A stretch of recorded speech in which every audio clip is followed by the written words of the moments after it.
There's been a lot of quiet movement in Kansas City lately. Nothing flashy, but exactly the kind of decisions that can shape a season. A familiar linebacker returns, a high upside tackle visits ahead of the draft, and a few veteran pieces come back into the mix. Add some interesting names to watch at wide receiver, and suddenly the Chiefs' offseason looks a lot more layered than it seemed at first glance. What's up, buddies? Welcome back. If you are new here, make sure you hit the subscribe button. We cover all AFC West news here on this channel. The Chiefs recently re-signed linebacker Jack Cochrane, a move that solidifies their special teams unit and defensive flexibility. Cochrane, who went undrafted out of South Dakota in 2022, has carved out a role as a reliable backup middle linebacker. Over the past 3 seasons, he's logged nearly 900 special team snaps, showcasing his value in coverage and kickoff units. In 2023, he stepped up defensively, playing 180 snaps and even wearing the green dot as the on-field communicator when injuries hit Nick Bolton and Drew Tranquill. However, a fractured ankle in Week 16 against Houston landed him on injured reserve.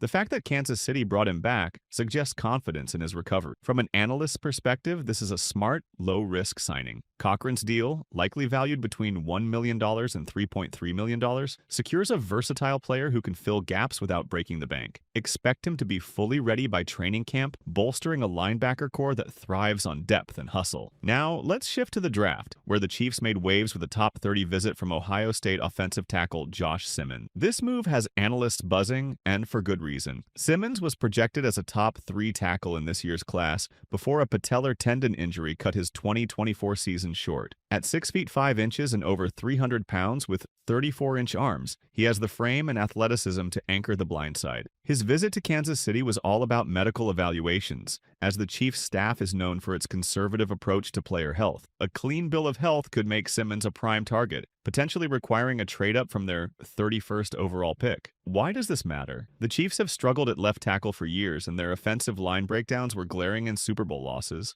Protecting Patrick Mahomes is priority number 1, and a franchise tackle on a rookie deal would be a game changer. If Simmons falls to the early 20s due to injury concerns, Kansas City might pounce, assuming his knee checks out. This visit signals serious intent, and it's one to watch as draft day approaches. Digging deeper, Simmons' injury raises valid questions. Patellar tendon issues are tough for any player, especially a lineman carrying 300-plus pounds. Some scouts wonder if he's better suited at guard long-term, given his size and recovery timeline. But here's the counterpoint. Even if Simmons needs a year to regain full strength, the Chiefs are positioned to be patient. They signed veteran Jalen Moore as a stopgap left tackle, giving a rookie time to develop. From a strategic standpoint, drafting a high-upside player like Simmons late in the first round is a calculated risk. Now, Kansas City hasn't taken a tackle in round 1 since Eric Fisher in 2013, so landing a potential cornerstone now would be a bold step. The data suggests tackles with Simmons' traits, length, agility, and technique, often translate to NFL success, assuming health isn't a lingering issue. This move could reshape the Chiefs' offensive line for years, addressing a critical need that's held back their explosiveness.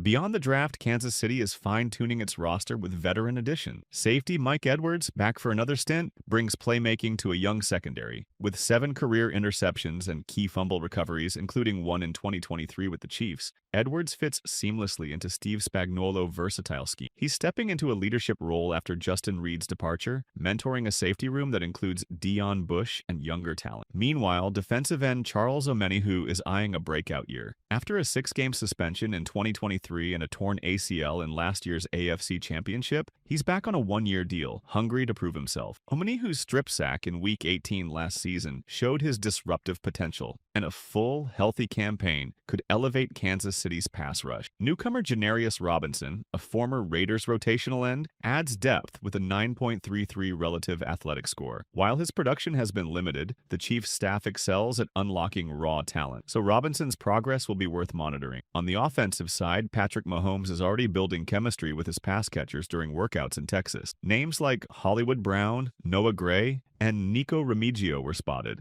alongside tight end Jared Wiley, who's recovering from a torn ACL. These sessions are crucial for timing and trust, especially with new faces. Remigio in particular could carve out a role as a returner under the NFL's new kickoff rules, which incentivize returns by placing touchbacks at the 35-yard line. However, the receiver room faces fierce competition. Skyy Moore, in the final year of his rookie deal, is coming off a 2024 season with 0 catches and an injury. Justin John Ross, mostly a practice squad player, also has an uphill battle. The Chiefs may draft another wideout, intensifying the fight for roster spots. From an analyst's view, Kansas City's offense thrives when Mahomes has diverse targets, so expect Brett Veach to prioritize speed and separation in the draft. One more draft note, the Chiefs hosted Texas wide receiver Isaiah Bond, a 5'11", 180-pound speedster with a 4.39 40-yard dash. Bond fits Andy Reid's preference for quick, scheme-friendly playmakers who get open for Mahomes. However, his draft stock is complicated by a recent legal issue involving an alleged sexual assault, which he denies. While the situation remains unresolved, it could cause Bond to slide from a day 2 projection to later rounds. Kansas City's interests suggest they're doing their homework, but any decision will likely hinge on clarity from the legal process. This underscores the Chiefs' thorough approach to draft evaluations, balancing talent with off-field consideration. What do you think about these moves? Drop your thoughts in the comments, and let's keep the conversation going. Until next time, stay tuned for more NFL insights.